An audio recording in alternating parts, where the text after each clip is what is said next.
আসসালামু আলাইকুম। আমাদের প্রাণপ্রিয় বড় ভাই কিবরিয়া ভাই, তিনি ৮ বছর ইটালির সফর কাটাই আইছে।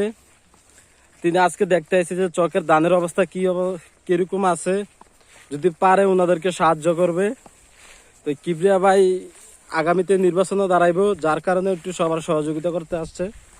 তো কিবরিয়া ভাই, এই যে আপনি দেখতেছেন যে ওইদিকে বৃষ্টি আসতেছে, এদিকে সবাই দান দিতেছে, অনেকে দান লইতেছে। তো তাদেরকে কিভাবে আপনি সাহায্য করবেন?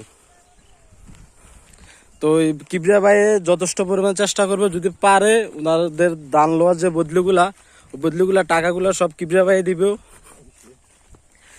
তো আগামীতে নির্বাচন দাঁড়াবে, যার কারণে আজকে সবার ক্ষেতগুলা দেখতে আসছে কিবরিয়া ভাই।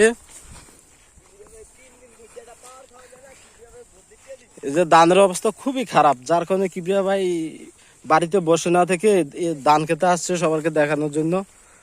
তো এই কিবরিয়া ভাইয়ের জন্য সবাই দোয়া করবেন, ইনশাল্লাহ তিনি যাতে সামনে সবাইকে হেল্প করতে পারে। আপনারা সবাই দোয়া করবেন কিবরিয়া ভাইয়ের জন্য, কিবরিয়া ভাইয়ের শরীরটা যাতে ভালো রাখে। তো কিবরিয়া ভাই ৮ বছর বিদেশ কাটানোর পরে অবশেষে দেশের মাটিতে পা রেখে আমাদের জন্য যে চিন্তা ভাবনা করছে, এটার জন্য আলহামদুলিল্লাহ। সবাই তো আর এটা করে না, তাই কিবরিয়া ভাই আজকে আমাদের জন্য এত কিছু করতেছে।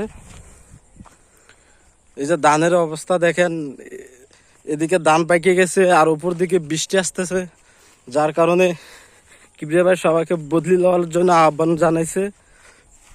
এই যে ধানের অবস্থা দেখেন কাঁচা এখনো, এখন যদি বৃষ্টি আসে, এই যে ধানের অবস্থা খুবই এখন কাঁচা, এখন যদি বৃষ্টি আসে আসলে ক্ষেত নষ্ট হয়ে যাইব। যার কারণে কিবরিয়া ভাই সবাইকে বলতেছে যে বদলি যা লাগে সব টাকা আমি দেব, আপনারা বদলি লন। তো উনি আবার কয়েকজন পোলাবাইনরে বলছে যে তোমরা যদি পারো, কয়েকজন পোলাবাইন মিল্লা যারা একটু গরিব তাদের ক্ষেতগুলো দায়ী দেওয়ার জন্য।